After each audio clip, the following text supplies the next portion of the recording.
Hello guys, let us discuss about the electric field and electric field intensity due to point charge and the location of neutral point. So as we know that in the 11th syllabus and 12th syllabus we have three types of fields. One is gravitational field, one is magnetic field, one is electric field. So electric field means influencing space. Field means influencing space. This is the influencing space around a charged body or a system of charges inside which any charged body can experience its presence. इसका मतलब ये हुआ, अगर मान लो यहाँ एक charge body है, तो अगर हम और एक चार्ज बॉडी को यहाँ रखेंगे, मान लो प्लस क्यू रखेंगे यहाँ, तो it is obvious that this one will repel this, and it is only possible when this point charge, that is plus q, will lie within the field or influencing space or electric field of this charge. Okay, so in short, electric field is a space around a charged body or a system of charges inside which the presence of the charge can be experienced, can be felt. Then let us come to another term, electric field intensity.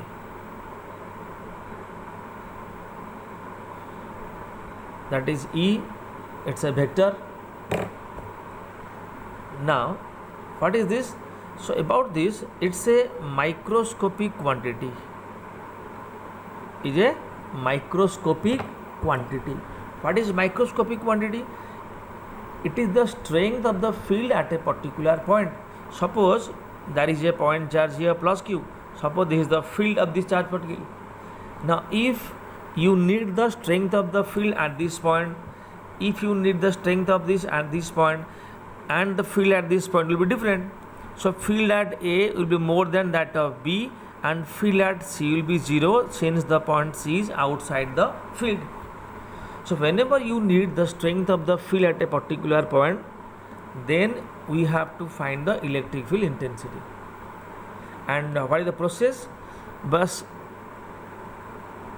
आप लोगों को एक positive test charge that is plus Q0 और Q0 place करना है, कहाँ? जिस point पे आपको इलेक्ट्रिक फील्ड इंटेंसिटी निकालना हो.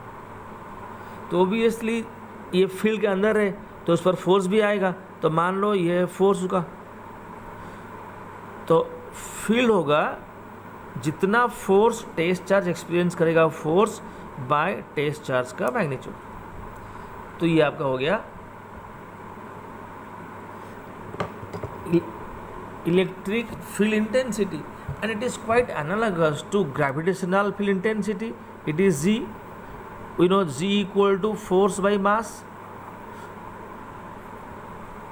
Okay, later on we learn magnetic field is equal to force by pole strength of the north pole. Magnetic field, gravitational field and electric field. Okay, now let us talk about the directions. Now suppose it's a point charge Q. We need the direction of electric field intensity at P. Just place a test charge here. Find the force. Force will be K Q1 Q2 by R square R cap. Then field will be K Q Q naught R cap by R square by Q naught, and finally you will get E equal to K Q by R square R cap. Now the case is, this is the magnitude, and as far this is the vector notation of electric field intensity due to a point charge. Now as far magnitude is concerned, we can write it is K Q by R square.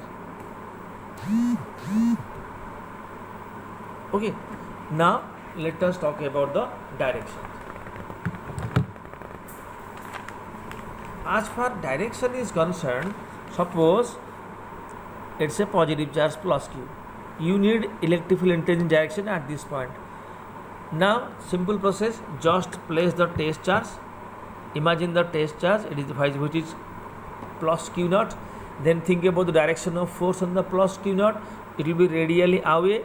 So the direction of field due to a point charge, positive point charge, will be radially away from it. Suppose I need the direction here. बस आपको line join करना है और radially आवे. मान लो यहाँ एक charge है प्लस चार्ज, यहाँ फील्ड डायरेक्शन निकलना है, बस आपको ये लाइन जॉइन करना है और कुछ नहीं है. अभी यहाँ निकलना है अभी. सिमिलरली अगर माइनस क्यू चार्ज रहा तो टेस्ट चार्ज अगर आप यहाँ रखोगे तो obviously test charge will experience a inward force. तो फील्ड जो है वो नेगेटिव चार्ज के तरफ होगा, रेडियली इनवर्ड. कहीं पे भी फील्ड निकालना हो, मान लो यहाँ है पॉइंट, यहाँ फील्ड का डायरेक्शन निकालना है तो ज्वाइन कर लो लाइन, इनवर्ड होगा फील्ड. सपोज आपके पास 4-5 चार्जेस है, एक यहाँ है प्लस Q1 है, एक यहाँ है, ठीक है, और एक यहाँ भी है. तो मान लो 3 पॉइंट है A, B, C. तो अगर आपको A पॉइंट पे निकालना हो तो यहाँ पे 2 फील्ड होंगे, माइनस Q2 के लिए प्लस Q3 के लिए. अगर B पॉइंट पे ही निकालना हो तो ये Q1 के लिए Q3 के लिए. अगर C पॉइंट पे निकालना हो ये दोनों के लिए होगा. बाकी कहीं पे भी निकालना हो तो इलेक्ट्रिक फील्ड इंटेंसिटी का 3 होगा, ये एक Q1 के लिए, एक Q2 के लिए, एक Q3 के लिए.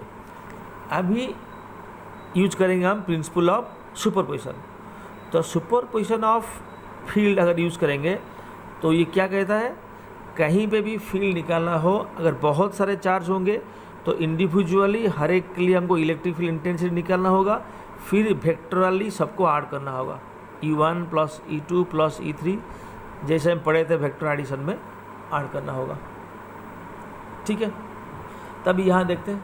अभी 3 चार्ज है, Q1 है, माइनस Q2 है. कहीं पे भी निकालना हो, मान लो यहाँ निकालना हो, ये एक पॉइंट है, मान लो X. 3 फील्ड होंगे, एक एक करके निकालना. मान लो Q1 के लिए अभी निकालेंगे तो ये डिस्टेंस पहले निकालेंगे. सपोज ये R1 है, चार्ज पॉजिटिव है तो फील्ड आवे होगा, रेडियल आवे, तो ये हो गया E1 आपका. तो वैल्यू क्या आ जाएगा, E1 equal to KQ1/R1 square. ठीक है, डायरेक्शन हो जाएगा आपका राइट हैंड साइड. तो माइनस Q2 के लिए अगर निकालेंगे यहाँ पे तो फोकस यहीं पर रहना चाहिए. तो ये माइनस Q2 के लिए यहाँ उसकी तरफ होगा तो ये E2 होगा. तो ये डिस्टेंस हमको फाइंड करना है R2 पहले, तब E2 हो जाएगा KQ2/R2 स्क्वायर RHS. ठीक है, फिर प्लस Q3 के लिए, यहाँ Q3 है, ये पॉइंट है, चार्ज पॉजिटिव है तो रेडियली आवे होगा, तो इस तरफ होगा ये E3. तो पहले E3 निकालेंगे, E3 हो जाएगा आपका पूरा डिस्टेंस. अभी उसको फाइंड करेंगे, ये R3 होगा, ये ध्यान से देख लो, पॉइंट से Q3. तो अब हो जाएगा KQ3/R3 square, that is LHS. अभी 3 जो वेक्टर है आपको, एक आ गया E2, एक आ गया E1, एक आ गया E3. बस ये दोनों को ऐड कर दो, E1 E2 को ऐड कर दो, फिर देखो कौन सा लार्जर है कौन सा स्मॉलर है. तो रिजल्टेंट सब्ट्रैक्ट कर दो, लार्जर माइनस स्मॉलर, और direction of resultant will be along the larger. Okay, तो ये होता है इलेक्ट्रिक फील्ड पॉइंट चार्ज. अगर मान लो अगर लाइन पे नहीं है तो मान लो ये एक्सिस है, यहाँ एक चार्ज है Q1 है, यहाँ एक माइनस Q2 है, तो आपको यहाँ निकालना है. तो बस कुछ नहीं करना, लाइन ज्वाइन करना है. ये R1 होगा आपका, ये होगा आपका E1, R1 निकाल दो, डायरेक्शन निकालो, फिर E ज्वाइन कर लो आराम से. ये हो जाएगा डिस्टेंस R2, निकाल दो ये हो जाएगा आपका E2. E1 E2 मिल गया, एंगल भी मिल जाएगा, डोंट वरी.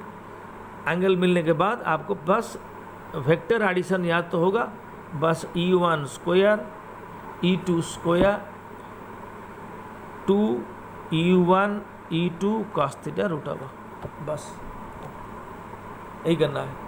तो नेक्स्ट वीडियो में हम डिस्कस करेंगे कैसे न्यूट्रल पॉइंट लोकेट करते हैं, कैसे लोकेशन हम न्यूट्रल पॉइंट निकालेंगे, फिर electric flux. Thank you guys.